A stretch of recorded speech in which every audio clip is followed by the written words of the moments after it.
Voilà, de la fraîcheur peut-être aussi au cinéma.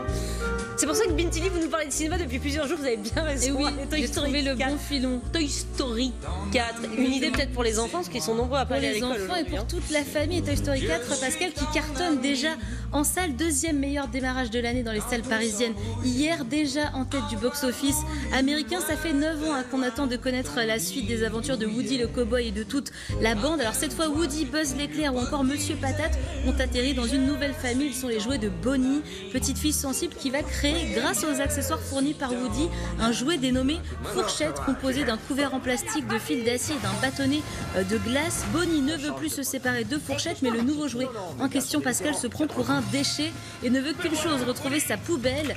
Woody et tous les autres vont donc tout faire pour que le nouveau doudou de Bonnie ne se fasse pas la malle. C'est parti pour un road trip qui nous tient en haleine, regardez. Je sais que ça peut vous paraître curieux, mais nous tous là, on doit faire bien attention qu'il ne lui arrive rien. Woody! Là, il lui arrive quelque chose. Buzz, faut vite récupérer Fourchette. Bien sûr. Jessie, Bayonne, Buzz, Bo, Rex, Monsieur Patate. Rex, fais attention. On va sauver une fourchette. On connaît le jouet qu'il faut pour ça.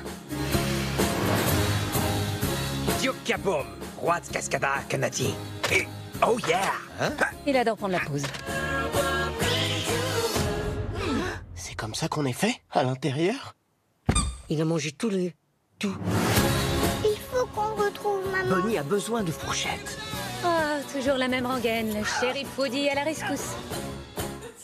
Alors vous l'avez vu Pascal, ce Toy Story 4 est une immense réussite. Moi c'est mon préféré de la saga. Le scénario est super, on ne s'ennuie pas une minute, on part à l'aventure, on voyage, on a peur pour nos héros qui sont toujours à deux doigts de perdre leur famille d'accueil. C'est drôle, c'est moderne, très bien écrit. Le personnage de la bergère, vous l'avez vu, a perdu sa longue jupe. Ça y est, c'est une féministe en jean taille haute qui sait ce qu'elle veut et qui n'a besoin de personne. C'est Audrey Fleurot qui a prêté sa voix au personnage. Jamel Debbouze et Franck Gastambide sont hilarants, ils sont deux peluches, un poussin et un lapin déjantés qui font beaucoup rire les enfants dans la salle de cinéma. Je l'ai vu en assistant à la projection et c'est la chanteuse Angèle qui a prêté sa voix à une poupée assez flippante qui rêve que d'une chose, être adoptée par un enfant.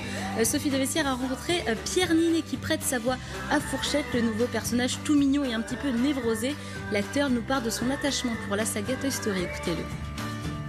J'avais 6 ans quand j'ai découvert le premier, j'ai eu mon jouet Buzz l'éclair qui était mon truc le plus précieux que j'ai eu pendant des années. Ça a été une révolution dans ma vie intime et de cinéphile aussi parce que c'est vraiment du cinéma avec des scénarios en béton armé, drôles, intelligents, toujours plusieurs niveaux de lecture comme toujours chez Pixar. C'est quand même un studio qui a réussi à faire des films où il n'y a pas un mauvais film, quoi. Il y a 15 Oscars au compteur, c'est impressionnant, quoi. Voilà, Pascal Pierre Ninet a tout résumé. Toy Story 4, ça va plaire à toute la famille, même les adultes vont verser une larme à la fin. J'ai vu des gens pleurer dans la salle et j'ai pleuré moi-même. Et pour tout vous dire, c'est bien la fin de la saga, c'est le dernier. Mais on attend une série animée sur la petite Fourchette et peut-être d'autres séries sur les personnages secondaires. Voilà.